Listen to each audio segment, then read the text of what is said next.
আমার নবী সাল্লাল্লাহু তাআলা আলাইহি ওয়া আলিহি ওয়াসাল্লাম এর মোবারক স্বভাবগুলো একজন উম্মতের জন্য জি এমন অনুসরণীয় এবং অনুকরণীয় যে যেটার মাধ্যমে বান্দা আল্লাহ পাকের নৈকট্য হাসিল করতে পারে। সুবহানাল্লাহ। আমার নবীর স্বভাবগুলো প্রতি যখন একজন উম্মত অথবা মুসলমান জি এটার প্রতি এটাকে আপন করে নেয়, এটার প্রতি নিজের অন্তরকে লাগিয়ে দেয়, এটাতে প্র্যাকটিক্যালি আমলি সুরতে চলে আসে, তাহলে এর মাধ্যমে আমার নবীর মহব্বত, আকা করিম সাল্লাল্লাহু আলাইহি ওয়াসাল্লামের ভালোবাসা এটাও তার অন্তরের মধ্যে সৃষ্টি হবে।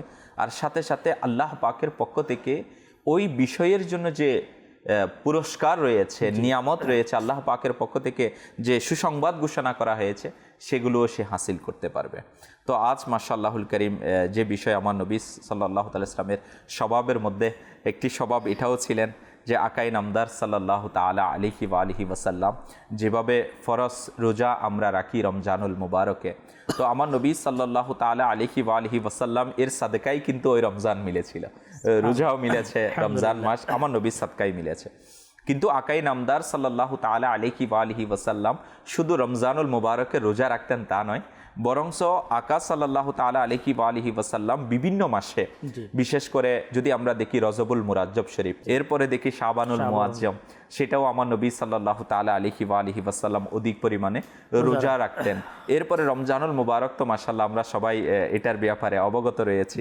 এরপরের মাস যদি দেখি আমরা শাওয়ালুল মুকাররম, তো ওই মাসেও আকায়ে নামদার সাল্লাল্লাহু তাআলা আলাইহি ওয়া আলিহি ওয়াসাল্লাম এর মোবারক অভ্যাসের মধ্যে ছিলেন রোজা রাখা, যেগুলোকে নফল রোজা যদি আমরা দেখি। ফরজ রোজার ব্যাপারে তো মাশাআল্লাহ আমরা অনেক শুনেছি, মাশাআল্লাহ আজকের বিষয় যেহেতু নফল রোজা এসেছে, তো এই ব্যাপারে আমি আরজ করব।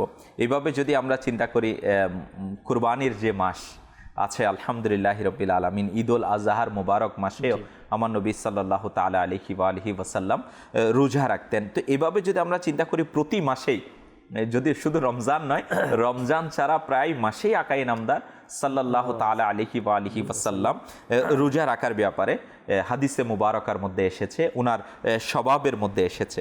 এর মধ্যে একটি বিষয় এটা আছে, শুধু প্রতি মাসে বিভিন্ন মাসে রাখতেন তা নয়, কিতাবের মধ্যে আসছে প্রতি সপ্তাহে আকা সাল্লাল্লাহু তাআলা আলাইহি ওয়া আলিহি ওয়াসাল্লাম রোজা রাখতেন। এবং প্রতি সপ্তাহে এমন কিছু দিন আকাই নামদার সাল্লাল্লাহু তাআলা আলাইহি ওয়া আলিহি ওয়াসাল্লাম এর মুবারক স্বভাবের মধ্যে ছিল যে আমার নবী সাল্লাল্লাহু তাআলা সাল্লাম রোজা রাখতেন। তো ইনশাআল্লাহুল করিম এরকম কিছু রেওয়ায়াত কিতাবের মধ্যে বর্ণনা করা হয়েছে।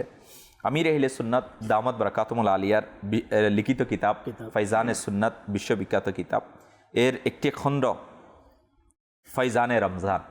তো আলহামদুলিল্লাহি রাব্বিল আলামিন এর মধ্যে বড়ই সুন্দর এসেছে, মিরাত তৃতীয় খণ্ড 188 পৃষ্ঠার মধ্যে হযরতে সাইয়্যিদুনা আবু হুরায়রা রাদিয়াল্লাহু তাআলা আনহু থেকে বর্ণিত, রহমতে আলম নূরে মুজাসসাম রাসূলে মুহতাশাম সাল্লাল্লাহু তাআলা আলাইহি ওয়া আলিহি ওয়াসাল্লাম ইরশাদ করেন, সোমবার ও বৃহস্পতিবার আমল উপস্থাপন করা হয়, তাই আমি পছন্দ করি যে আমার আমল তখনই উপস্থাপন করা হোক যখন আমি রোজা থাকি। আকা সাল্লাল্লাহু তাআলা আলাইহি ওয়া আলিহি ওয়াসাল্লাম সোমবার শরীফ ও বৃহস্পতিবারও রোজা রাখতেন, নফল রোজা রাখতেন। তো আল্লাহ পাক আমাদেরকে বুঝার তৌফিক দান করুক।